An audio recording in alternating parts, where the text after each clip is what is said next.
Last time on Solo Leveling Season 2. After being announced as the 10th S-ranked hunter of Japan, Jinwoo buys artifacts that will keep him safe from the dungeon's heat and heads back there again. He quickly clears the floors until he starts noticing his weaker warriors were getting taken out one by one.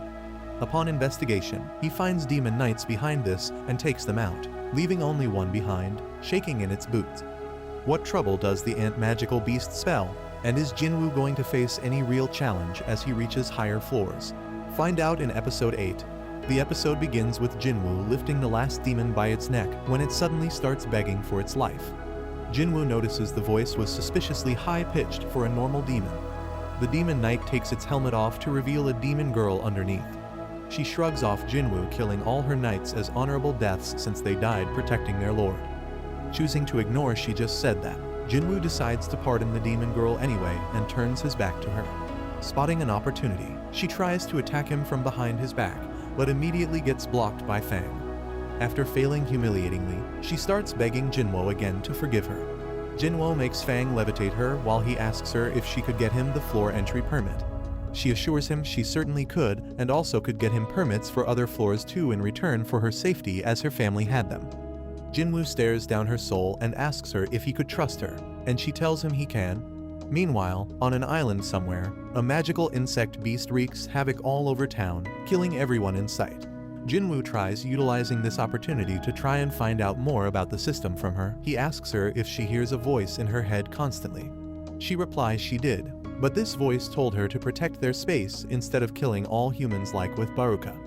Jinwoo asks how long this has been going on, and the demon girl tells him ever since they arrived here. Upon further questioning, her eyes suddenly start glitching, and she starts speaking in a robotic monotone voice, telling him they came here from the demon realm one day while they were preparing to go to war with an enemy so formidable that all the demons had to unite against it. Then she starts saying on loop that further information was locked and faints, but Jinwoo catches her before she falls. Simultaneously, the Hunter organization discusses the incident involving the winged magical beast. That single ant had managed to kill 294 humans whole, also taking the lives of E, C, and even B ranked hunters until eventually an A-ranked hunter fought and killed it. Fearing more incidents like this were going to happen soon unless nothing was done, Chairman Go called to alert every nation about this threat and announced the start of the 4th Jeju Island raid mission. Jinwoo arrives at the Raideru family castle following the demon girl, Essel's lead. Her father freaks out at her for bringing such a fearsome individual into their castle, as he could see the many undead warriors lurking behind in Jinwoo's shadow. Jinwoo reassures him he meant no harm to her and had promised to let her go once he got the permit. The king gives him the permit and asks he leave immediately. Jinwoo, however, had other plans as he told the already stressed out king he would be borrowing his daughter, Essel, too. Realizing what he said could be taken the wrong way, Jinwoo clarifies that he wanted her to guide him to the location of the permits on the remaining floors. After Jinwoo guarantees Essel's safety, the king gives him permission to take her with him. Jinwoo cruises to the 89th floor in no time. Igris becomes equivalent to an S rank and tank to an A rank after leveling up. Just like Jinwoo, Essel warns Jinwoo that levels 90 and beyond were quite tough and suggests they try negotiating their way through it. But Jinwoo immediately rejects her proposal, stating that would she have been willing to talk to him if he were weaker than her. In other words, might is right was the motto in this place. Jinwoo tells Essel he'll defeat all the demons here and make the Raides family the rulers of this place. Essel mumbles it's Raideru and asks Jinwoo why he spared her family. Jinwoo replies because he liked her, making Essel's face flush with embarrassment. Although what he meant was he liked her because of her simple-mindedness, just like Jin-ho. Jong-in discusses the recent news from the Hunter organization with Hee-in. To him, stopping the evil on that island was more important than who did it. The mission was going to start after a meeting with some high-ranking guild masters from foreign countries. Jinwoo finally reaches the final floor, but finds it empty. Suddenly, a flash of lightning is seen, and the final boss of the demon dungeon, Baron the Demon Monarch, shows himself riding his wyvern. His tremendous aura even puts Jinwoo in doubt if he could defeat him.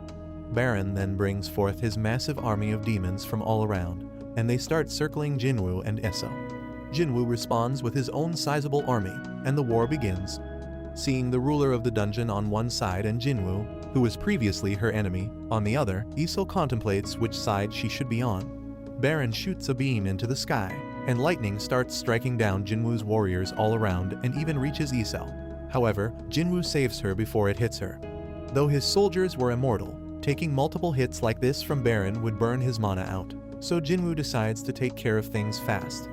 Using stealth and dash, Jinwoo sneaks up on Baron but fails to land a hit as Baron sees through his stealth. Jinwoo calls upon Feng and Igris for support. Feng launches fire attacks that blind Baron while Igris uses this opportunity to behead his wyvern, which finally brings Baron down on the ground. The final meeting before the commencement of the Jeju Island raid starts.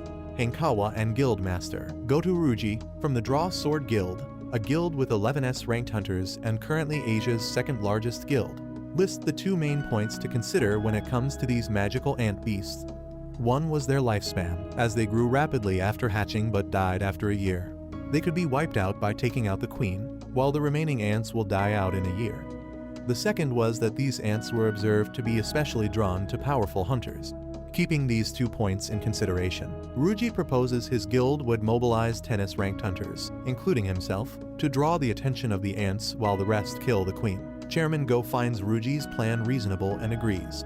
Back in the dungeon, Jinwoo and his warriors go all out on Baron, but he is able to keep up with it all. Eventually, Jinwoo runs out of his mana completely, which deprives him of the support of his shadow warriors. One-on-one now, Jinwoo doesn't let that sway his confidence as he pushes on and keeps fighting when suddenly Baron disarms him. Jinwoo desperately grabs hold of Baron's wrists to stop Jim from slicing him up, but his immense strength pushes Jinwoo into the ground, and to make things worse, Baron starts charging his mouth beam.